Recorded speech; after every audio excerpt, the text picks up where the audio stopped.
wind was exceptionally high. We're talking 50-mile-an-hour winds. With every passing moment, it just intensified. Looked up, and the fire was running like I've never seen it run. There's fire all the way around the vehicle. Our visibility was zero at that point. We saw the travel of this fire through the dense forest with the 45-mile-an-hour winds with 62-mile-an-hour gusts, traveled 7.5 miles in 5 hours. And our Peregrine has been overrun. Our Peregrine has been overrun. So we saw fire along the driveway, fire along this wall here, and it was coming this way.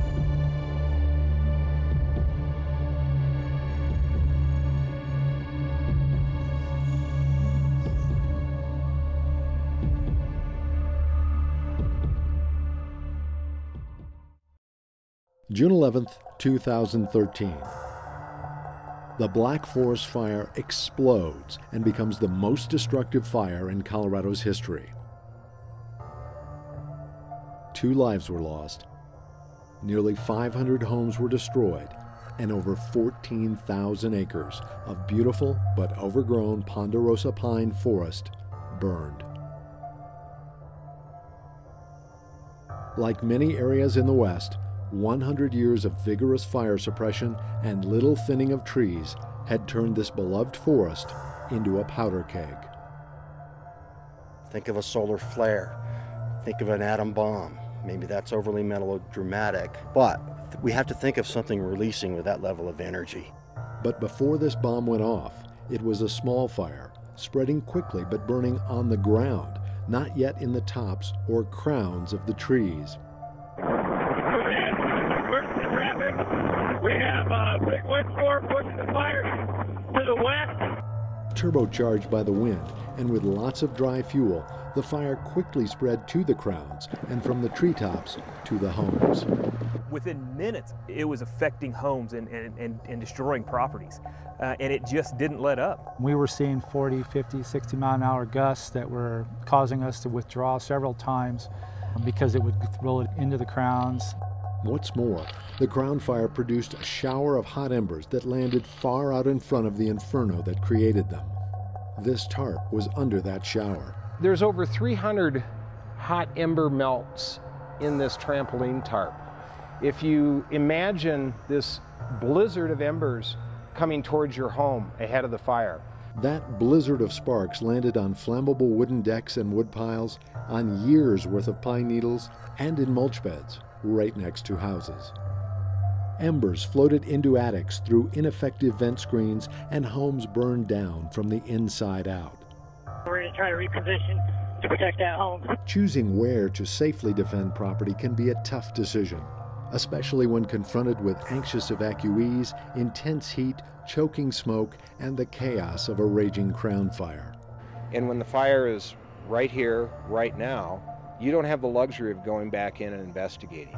You have to go to the one that you can make a determination from the pavement. Firefighters agree. Decisions about where to stand and fight are easier if a property has been mitigated. Mitigation means the trees have been thinned out and excess dead wood and pine needles have been removed from the forest floor. Mitigation includes removing the ladder fuels, low-hanging branches and tall grass, weeds, or brush that can expand the fire from the ground into the trees. Less fuel means a less intense fire, and that allows firefighters to do their jobs. And it gave us a benefit for those that had mitigated their property. It gave us an edge. Dave Hawkins fought the fire both in mitigated neighborhoods and in overgrown areas along Shoup Road. When we were out on Shoup, it was a totally different ballgame. You could hear the roar of the fire. The smoke was very much more intense, and it to the point where you couldn't see anything, just holding your hand in front of your face. Given a choice, firefighters will try to protect all homes, mitigated or not. That's what we come to work to do. We want to protect everybody that we serve, the people, their home, their property. You know, that's what we do. We're their public service. However, during crown fires, overgrown forests and properties threaten both firefighters and their equipment. Mitigated areas increase safety and improve the firefighters' ability to protect neighborhoods. Just FYI, we lost the garage up here, but we're holding on to the house. We've got to think about our firefighters and their safety. We want all of them to go home every night or after every fire. We got our tools out and we started. Engine boss Rudy Gillette and his crew defended many Black Forest homes. This was one of them. Among the factors in its favor, it's built with fire-resistant materials. The home's made out of stucco. It's got some rock, composite shingles. So the home, it had a good chance at survivability. A lot of vegetation near the home had been thinned.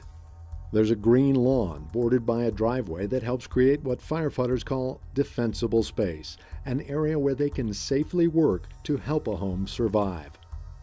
But defensible space is tough to create on the fly. We have minutes when we get there. We don't have time to walk your whole property and mitigate the whole property. The decision to defend a home or not may change as fire conditions change. In fact, Black Forest has many examples of firefighters waiting out a crown fire and then rejoining the fight when it was safer. And it was mitigation, the work done to reduce the amount of fuel before the fire, which often caused the fire's behavior to die down. The key thing to this whole operation was what the homeowner did prior to us even getting here. The Black Forest Reserve was another area threatened by crown fire. And the crown fire itself lasted 45 seconds to a minute and went approximately a third to a half of a mile. Because of the environment that the homeowners left us, we were able to re-engage quickly and come in and suppress the fire around the homes. Walt Seeley was a volunteer firefighter, and he's been mitigating his 10 acres for over a decade. Start out close to the house and work our way out, thin the trees. They're competing so hard for oxygen, for moisture, for sunlight. None of them does well. So we started sawing them out, eliminating many, leaving a few. The few that do remain survive and thrive. Seeley's efforts meant the fire largely stayed out of the crowns, and so most of his trees survived. His years of work and good defensible space meant firefighters could protect the house safely without retreating. Equipment, mitigation, defensible space, fire-resistant buildings, good access to homes, and trained firefighters all help preserve properties in a wildfire. But when you have areas as overgrown as the Black Forest was, and in many places still is, there are no guarantees. Wind-driven crown fires create what firefighters know as extreme fire behavior. There really wasn't much that anybody could do to stop it. Mother Nature was in charge. Ron Culp retired from the Colorado Springs Fire Department and had thinned many trees on his property. It was not enough against a crown fire.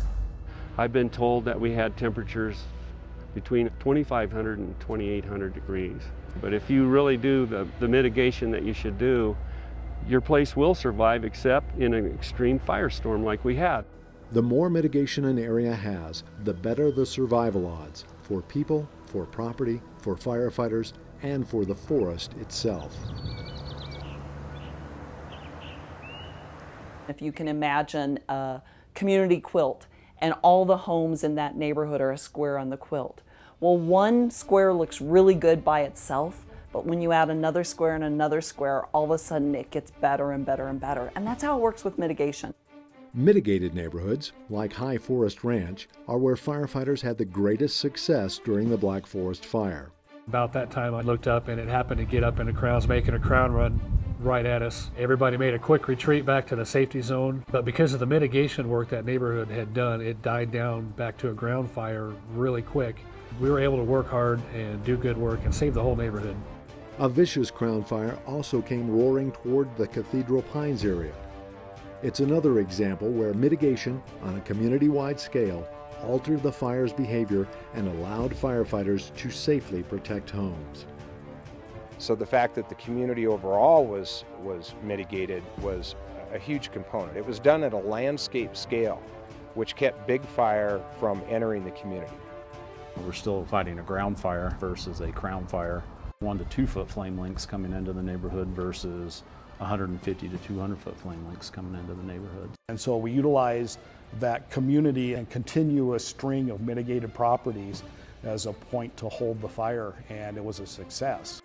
and community-wide mitigation efforts help preserve the forest as well as properties. Folks, as a community, need to look at why they live where they live.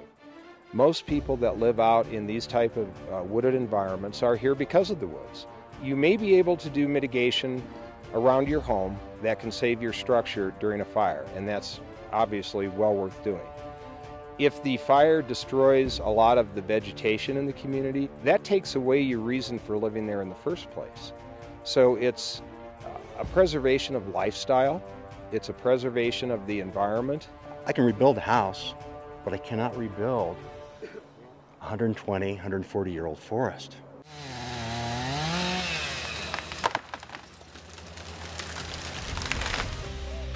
Ponderosa pine is well adapted to surviving ground fire, but ground fires destroy almost everything. So it's worth asking, can more be done? Not just to protect homes and keep firefighters safe, but also to preserve the land which makes our homes home. How can we protect the values of why we moved here in the first place? We have to be good stewards. It's for the trees, it's for the wildlife, it's for the privacy. It's for the extra value that trees give us. Be proactive, get out there before an incident of this magnitude hits, and do some clearing on your own. Help us. You love these big trees and they're beautiful and you hate to cut some of them down, but you do have to remove some to save the rest of the forest. We have a lot of areas that are still highly volatile, and so the challenge is to develop a partnership. Develop a partnership between the property owner and your fire department and the expertise that they can help in developing home survivability. The future threat is now. We have to do mitigation work on a community level, on a county-wide level, on a statewide level now. It's imperative. Without a dedicated, long-term commitment to community-wide mitigation, firefighters say there are many neighborhoods along the Palmer Divide and beyond where wildfire will continue to pose a deadly serious threat to residents, to first responders, to homes, and to our forests and the life those forests provide. It's a wonderful place to live. We just need to be more responsible.